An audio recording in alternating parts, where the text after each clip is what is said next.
이하나고요. 박소연 변호사입니다. 오늘은요, 이혼과 양육권에 대한 이야기를 할 겁니다. 먼저 상담 사례인데요. 결혼한 지 4년 차고 아이는 2살입니다. 남편이 회사 신입 직원과 카풀을 한다기에 그런가 보다 했는데 느낌이 이상해서 남편 샤워하러 들어간 사이에 카카오톡을 봤더니 서로를 자기야 라고 호칭을 하고 있었습니다. 우선 카톡 내용을 캡처해서 제 휴대전화로 보내놓고 증거 확보를 했어요. 남편이 욕실에서 나왔길래 따졌더니 카풀을 하면서 그 회사 직원과 정신적으로는 친해졌지만 육체적으로는 안 친하니까 나는 바람핀 건 아니다 라고 합니다. 복장 터지죠. 자, 첫 번째 질문입니다.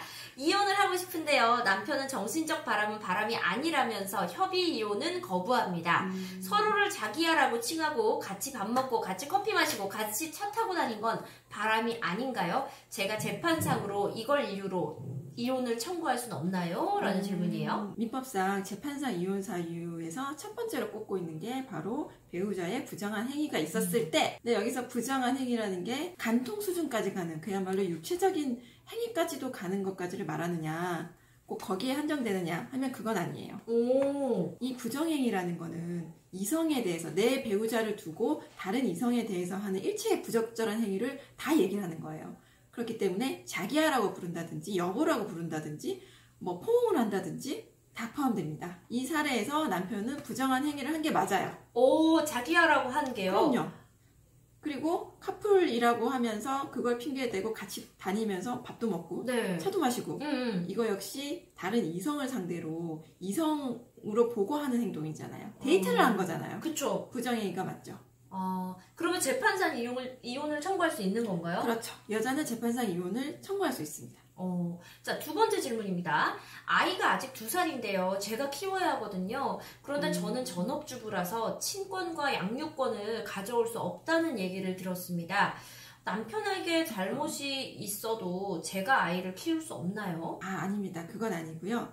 우리나라 법원은 사실 양육자를 지정하는 데 있어서 많은 거를 고려해요. 그러니까 양육 환경, 이혼에 이르게 된 경위, 아이와 양육자와의 어떤 부모와의 애착관계, 많은 거를 고려를 하는데, 결국 가장 우선적으로 고려하는 거는 이 자의 복리, 아이의 복리, 그러니까 누구한테서 크는 게 가장 합리적이고 가장 최선인가라는 거를 누가 가장 잘 키워줄 것인가, 그거를 고려를 해요. 근데 대부분 우리나라 법원이 취하고 있는 입장을 보면 어머니가 많이 양육자로 지정이 돼요. 왜냐면 아이와의 정서적 친밀감 이런 것도 크고, 아무래도 남자보다는 여자인 어머니가 아이를 케어하는데 더 세심할 수 있다는 점을 고려를 하는 거죠.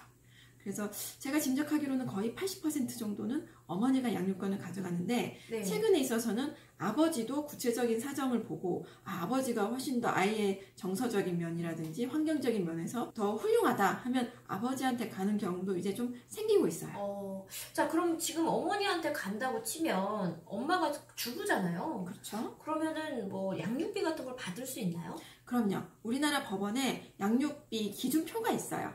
그러니까 아빠와 엄마의 소득을 합산해서 거기에 맞는 양육비를 정해놨거든요.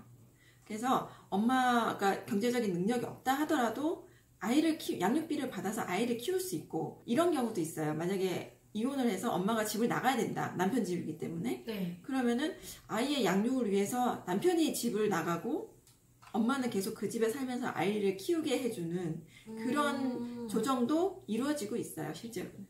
좀 실질적으로 아이를 위한 조정이 이루어지는 거군요. 그렇죠. 그러니까 자의 복리가 가장 중요한 그 요건이에요. 애도 어린데 바람을 폈어, 남편이. 이혼 당할 수 있어요. 지금 큰 소리 치지 마세요. 아내가 가정주부라고. 바람 핀 거 맞습니다. 정신적인 바람은 바람이 아니라 그러면 세상에 말도 안 되지. 그러니까 형법상 간통죄도 없어졌지만, 지금 이거 같은 경우에는 형법상 간통이 있었더라도 간통은 아니에요. 그렇지만 이혼 사유인 부정행위는 충분히 될 수 있다는 얘기죠. 그러면 위자료 청구는 안 되나요? 그 신입 여직원한테? 가능하죠. 근데 얼마 못 받으실 거예요. 위자료, 금전적인 배상, 내가 정신적인 충격을 받았고 그 여자로 인해서 내 가정생활이 파탄이 됐잖아요. 그렇다면은 그 여자에 대해서 그 금전상의 배상, 그러니까 위자료 청구가 가능한데 실제로 많이 받지는 못한다는 게 좀 아쉬운 거죠. 저는 진짜 인간적으로 유부남, 유부녀 직원들하고는 제발 웬만하면 좀 카풀 안 했으면 좋겠어요.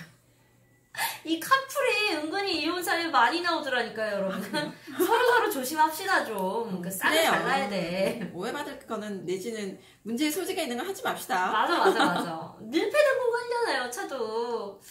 자, 이렇게 해서 오늘 누나의 법률 상담실 이혼과 양육권에 대한 이야기, 정신적인 바람도 바람이라는 이야기 전해드렸습니다. 지금까지 저는 이하나였고요. 박정희 변호사였습니다. 구독, 좋아요 부탁드릴게요.